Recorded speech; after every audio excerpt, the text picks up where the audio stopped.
We've been discussing on the PR bond situation on the Benjamin Allen Morrison.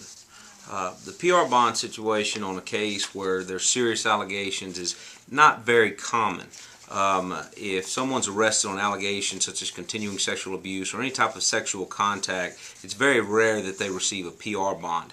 Normally, if there's a PR bond, there's some underlying circumstance with respect to the individual or something that it's going to be very difficult in a jail setting, and he has some other situation that the jail either doesn't want to bring on as a potential liability, or for some other reason there's a need to give him that PR bond, but it definitely is uncommon.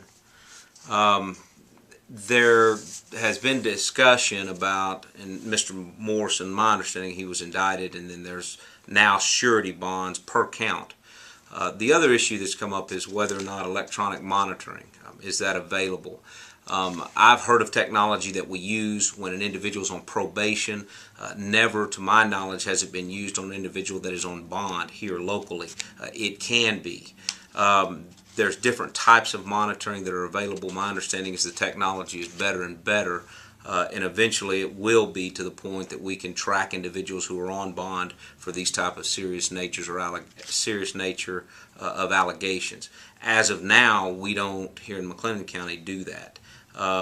There are conditions of bond that will be set, but as far as whether or not someone's violating those conditions of bond, that remains upon either someone catching that person and reporting it, or them being caught in the act of violating that condition of bond. But as of now, the electronic monitoring, I'm for it. I think that it's a good idea if it's used with a certain amount of discretion, depending on what the technology is and depending on how reliable it is. But that's my take on it. Thank you, Mr. Reyna. You bet.